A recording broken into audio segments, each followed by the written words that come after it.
السلام علیکم ورحمۃ اللہ وبرکاتہ الحمد للہ رب العالمین والصلاة والسلام علی اشرف الانبیاء والمرسلین نبینا محمد وعلی آلہ وصحبہ اجمعین اما بعد رب اشرح لی صدری ویسر لی امری واحلل عقدۃ من لسانی یفقہوا قولی۔ اللہ رب العالمین کا بے پناہ شکر و احسان ہے کہ اللہ تعالیٰ نے ہم تمام کو یہ موقع عنایت فرمایا کہ ہم کتاب و سنت کے صحیح فہم کے خاطر دینی تعلیم حاصل کر سکیں۔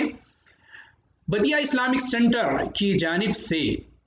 اسلمت فعلمنی پروجیکٹ کے تحت آن لائن کلاسز کا سلسلہ شروع کیا گیا ہے۔ میں آپ کے سامنے اپنا تعارف پیش کر دوں، میں سید ایوب العمری دائی و مترجم مکتب جالیات البدیہ آپ کے سامنے عقید توحید کے موضوع کو لے کر میں انشاءاللہ درس دوں گا۔ یہ میرا پہلا درس ہے اور یہ لیول 4 کے لیے ہے، تو جو منہج جو ہے، جو سلیبس ہے، وہ آپ تک آپ کے گروپوں میں پہنچ چکا ہے اور ویسے آپ اسکرین پر بھی دیکھ رہے ہیں۔ تو انشاءاللہ میں عقید توحید کے تعلق سے جو اہمیت ہے، اس کی جو مقام و مرتبہ ہے، الحمدللہ آپ نے لیول 1 میں، لیول 2 اور لیول 3 میں آپ لوگوں نے بڑی اچھی طریقے سے پڑھ لیا ہے۔ کیا ہے لا الہ الا اللہ محمد رسول اللہ کا معنی و مفہوم کیا ہے، اس کی کیا شرطیں ہیں، ارکان اسلام کیا ہے، ارکان ایمان کیا ہے، شرک کی کیا قسمیں ہیں، شرک کسے کہتے ہیں، اور یہ تمام چیزیں آپ لوگوں نے پڑھ لی ہیں۔ اس سے آپ تمام لوگ توحید کی، عقید توحید کی جو اہمیت ہے وہ سمجھ چکے ہوں گے، کیونکہ عقید توحید محترم سامعین یہ بہت ہی اہم ضروری چیز ہے، یہ کیونکہ دین اسلام کی جو اصل اساس ہے، بنیاد ہے، وہ عقید توحید ہی پر ہے۔ اگر کسی کے پاس عقید توحید نہیں ہے، چاہے وہ کتنا بھی بڑا نیک آدمی ہو، اس کا اللہ رب العالمین کے پاس اس کی کوئی وقت و منزلت نہیں ہے، کیونکہ اللہ رب العالمین نے جو بنی نوع انسانی کی خلقت فرمائی ہے، اس کا ایک ہی مقصد یہ تھا کہ وہ بندے، انسان اور جن اس کی عبادت کریں۔ سورہ زاریات میں اللہ رب العالمین ارشاد فرما رہے ہیں وَلَقَدْ بَعَثْنَا وَمَا خَلَقْتُ الْجِنَّ وَالْإِنسَ إِلَّا لِيَعْبُدُونَ، کہ میں نے انسانوں اور جن کو اپنی عبادت کے لیے پیدا کیا ہے۔ اور اللہ رب العالمین نے بے شمار انبیاء اور رسول علیہ السلام کو جو بھیجا ہے، اس کا بھی مقصد یہی تھا کہ لوگ اللہ رب العالمین کی عبادت کریں۔ اللہ تعالیٰ قرآن میں ارشاد فرما رہے ہیں وَلَقَدْ بَعَثْنَا فِي كُلِّ أُمَّةٍ رَسُولًا أَنِ اعْبُدُوا اللَّهَ وَاجْتَنِبُوا الطَّاغُوتَ، کہ ہم نے ہر قوم میں، ہر ملت میں، ہر امت میں ہم نے رسول کو بھیجا ہے۔ کس مقصد کے لیے؟ کہ وہ لوگوں کو اللہ کی عبادت کی طرف بلائیں اور شیطان کی پرستش سے روکیں۔ اور یہ مقصد کو انبیاء اور رسول علیہ السلام نے بڑے اچھے انداز میں پورا کیا ہے۔ اور جب کبھی وہ کسی قوم کے پاس جاتے تو اللہ رب العالمین کی عبادت کی طرف ان کو بلاتے، یا قوم اعبدوا اللہ ما لکم من الہ غیرہ، کہ اے میری قوم اللہ کی عبادت کرو، کیونکہ اللہ کے علاوہ کوئی معبود برحق نہیں ہے۔ اور یہی طریقہ نبی کریم صلی اللہ علیہ وسلم نے بھی کفار قریش سے جب آپ کا سامنا ہوا تو آپ نے عقید توحید کی طرف ان کو بلایا،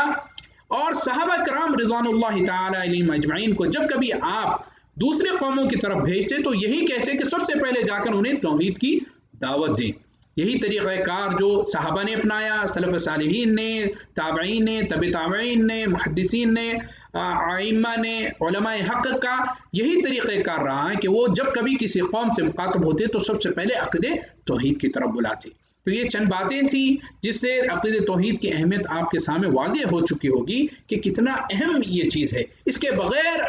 کوئی عمل قابل قبول نہیں ہوگا، چاہے وہ کتنا ہی اچھا نیک عمل کیوں ہو۔ تو ہمارا جو درس ہے آج، پہلا درس جو ہے، جس میں آج ہم پڑھیں گے التوسل، وسیلہ پکڑنا۔ یہ بھی عقیدے کی بڑی ہی اہم بحث ہے محترم سامعین، یہ ہم کو سمجھنا ہے۔ یہ چیز میں کافی آج مسلمانوں کا ایک بڑا طبقہ اس اہم بحث سے آج لاپرواہ ہے، یعنی ناشنا ہے۔ تو ہم کو چاہیے کہ یہ چیز کو آپ اچھی طریقے سے سمجھیں کہ وسیلہ کیا ہے۔ التوسل لغت میں وسیلے سے ماخوذ ہے۔ الوسیلہ اور الوسیلہ یعنی سین سے یا صاد سے، دونوں اس کے ایک ہی معنی آتے ہیں۔ التوسل اور التوسل ان دونوں حکموں کا معنی قریب قریب ایک ہی ہیں، اس لیے کہ سین اور صاد دونوں میں ایک دوسروں کی جگہوں پر ہمیشہ مستعمل ہوتے ہیں، یعنی ایک دوسروں کی جگہ یہ استعمال ہوتے ہیں۔ وصلہ کہیں یا وصلہ کہیں، وصلہ کہیں، اس کے معنی پہنچنا، یہی معنی آتے ہیں، تقریباً قریب قریب کے معنی میں آتے ہی۔ اسی بنا پر دیکھیے، اگر آپ قرآن میں اس کا استعمال دیکھیں گے تو جیسا کہ اللہ رب العالمین کا قول ہے یہ جو اس طریقے سے دونوں طریقے سے پڑھا گیا، قراءتیں دونوں ہیں، اہدنا الصراط المستقیم یا اہدنا الصراط المستقیم، یعنی سین کے ساتھ یا صاد دونوں قراءتیں موجود ہے، کیونکہ قراءت سبع جو ہے جو قرآن کو جو نازل کیا گیا تھا وہ 7 لہجوں میں، عرب کے جو 7 لہجے ہیں اس میں نازل ہوا تھا۔ ان القرآن انزل على 7 احرف فقرؤوا ما تيسر منه، حدیث ہے، صحیح بخاری کی حدیث ہے، نبی کریم صلی اللہ علیہ وسلم نے فرمایا کہ قرآن کو 7 لہجوں میں نازل کیا گیا ہے، جس میں آسان محسوس ہو اس میں پڑھو۔ تو آپ یہ طویل بحث ہے جو قراءت سبع کے تعلق سے، انشاءاللہ آپ لوگ انشاءاللہ جو خاص جب اس کا موضوع آئے گا تو آپ لوگ تفصیل کے ساتھ اس کو پڑھیں گے، لیکن میں یہاں آپ لوگوں کا جو ذہن ہے، فوکس ہے، میں یہیں رکھنا چاہوں گا وسیلے کی طرف، تاکہ آپ لوگوں کے ذہن میں یہ بات آ جائے، کیونکہ ایک طویل موضوع ہے، ہم اس کو انشاءاللہ خصوار انداز میں پڑھیں گے۔ بس جائز ہے کہ اہدنا الصراط المستقیم کہیں یا صراط الذین انعمت علیہم، یہاں بھی سین اور صاد یہاں ایک دونوں طریقے سے پڑھا گیا ہے۔ التوسل اور التوسل کا معنی ایک دوسرے سے بہت قریب ہے، جیسا میں نے ابھی ذکر کیا ہے۔ الوسیلہ کسے کہتے ہیں؟ کہتے ہیں سبب کو جو مقصود تک پہنچا دے، ایسا سبب جو مقصود تک پہنچا دے، یعنی آپ ایک جگہ ہے، آپ کو جانا ایک جگہ ہے، جو جس کے ذریعے آپ جو مثال کے طور پہ آپ ایک جگہ پر رہ رہے ہیں، کوئی بھی نام دے لیں اس کو، مثال کے طور پہ آپ مکہ میں ہیں اور مدینہ آپ کو جانا ہے، تو جس کے ذریعے آپ مکہ سے مدینہ جائیں گے اس کو کہا جائے گا وسیلہ ہے، کیونکہ آپ وہ وسیلے کے ساتھ آپ چاہے گاڑی پر جائیں، چاہے پلین پر جائیں، چاہے ٹرین پر جائیں، جیسا آپ جائیں اس کو کہتے ہیں وسیلہ، یعنی جو مقصود تک جو چیز آپ کے پہنچا دیتی ہے، جو جہاں آپ جانا چاہتے ہیں اس کو کہتے ہیں وسیلہ۔ اب یہاں دینی لحاظ سے ہم سمجھیں گے توسل کی 2 قسمیں ہیں۔ پہلی قسم ہے عبادت۔ عبادت وہ کیسے وسیلہ ہوگی؟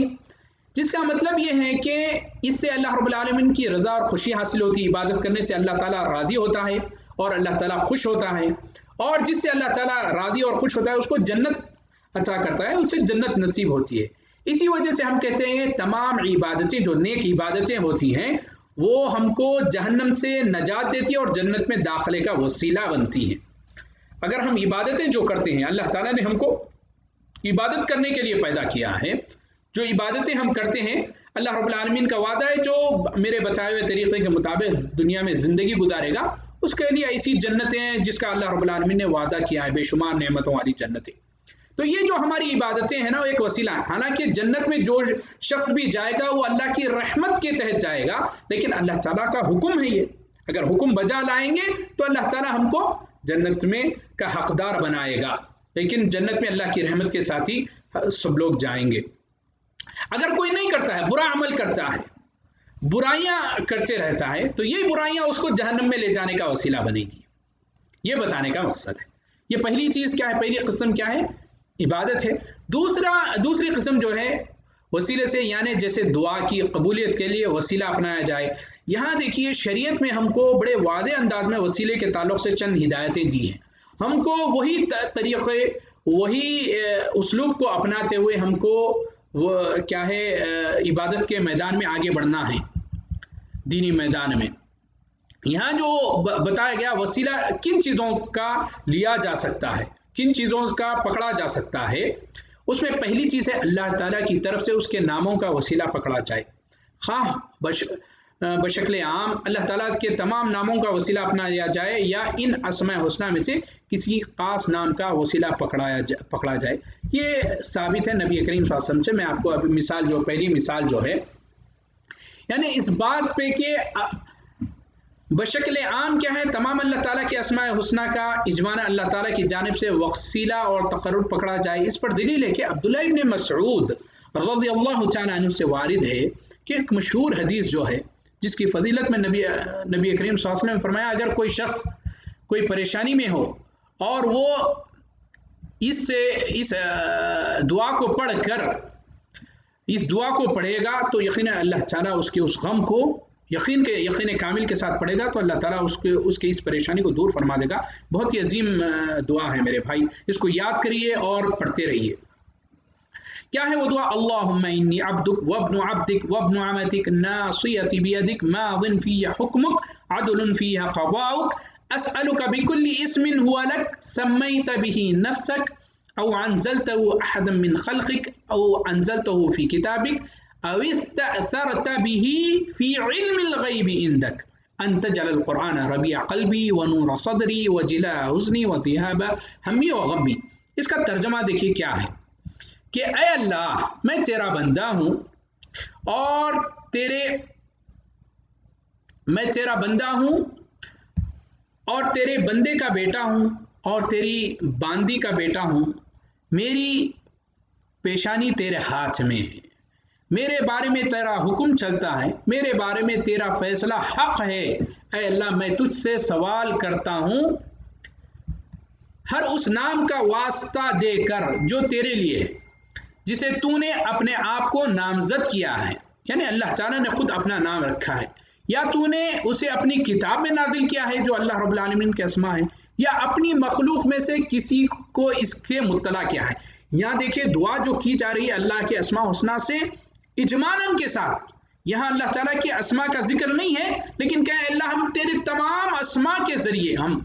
ہم تجھ سے وسیلہ چاہتے ہیں، دعا کرتے ہیں. یہاں دیکھیں یا تو نے اسے اپنے علم غیب میں محفوظ رکھا ہے، ہم نہیں جانتے اللہ تیرے پیارے پیارے جو نام ہیں تیرے علم غیب میں ہیں، یا تو قرآن عظیم میں کہ تو قرآن عظیم، یہاں دعا شروع ہو رہی ہے کہ تو قرآن عظیم کو میرے دل میں موسم بہار یعنی ٹھنڈک بنا دے اور میرے سینے کا نور بنا دے، میرے حزن و ملال کو اس سے دور کر دے اور اس سے میرے غم و ملال کو دور کر دے. اس حدیث میں دیکھیے یہاں جو موضوع استشہاد ہے، جو بات سمجھنے کی وہ ہے کہ نبی کریم صلی اللہ علیہ وسلم نے فرمایا بِكُلِّ اسْمٍ هُوَ لَكَ، یعنی ہر اس نام سے جو تیرے لیے ہے. اور بھی کہتے ہیں یا ہمیں یہ کہنا اللہم انی اسألک باسمائک الحسنی، جیسے میں نے ابھی اوپر ذکر کیا تھا آپ سے کہ اے اللہ میں تیرے اسماء حسنہ کا واسطہ دے کر تجھ سے سوال کرتا ہوں. اسماء حسنہ سورہ اعراف کی آیت نمبر 180 میں اللہ رب العالمین ارشاد فرما رہے ہیں وَلِلَّهِ الْأَسْمَاءُ الْحُسْنَى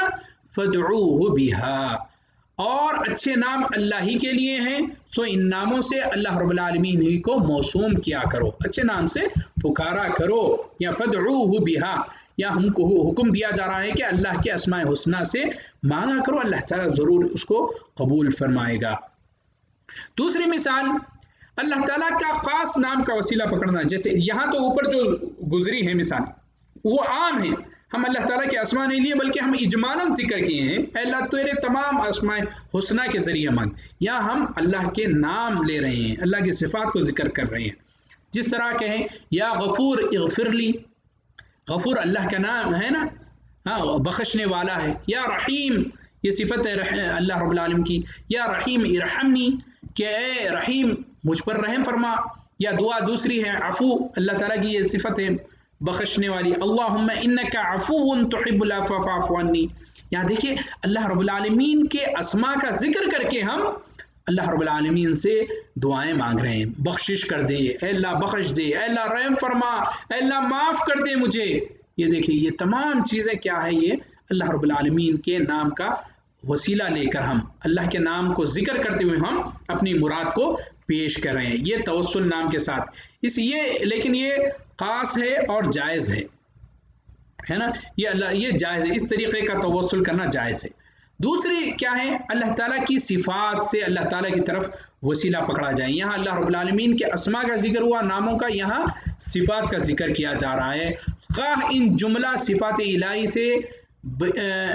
کیا ہے بشکل عام وسیلہ پکڑیں یا ایک صفت خاص سے اللہ رب العالمین کی طرف وسیلہ پکڑا جائے. اور اللہ تعالیٰ کی صفات افعال سے وسیلہ پکڑنا جائز ہے، کیونکہ اللہ تعالیٰ کے افعال بھی اللہ تعالیٰ کے صفات کے زمرے میں آتے ہیں. جیسا کہ مثال ہے اللہم انی اسألک باسمائک الحسنى وصفاتک العلیاء، اے اللہ میں تجھ سے سوال کرتا ہوں تیرے اسماء حسنہ اور صفات علیاء کا واسطہ دے کر.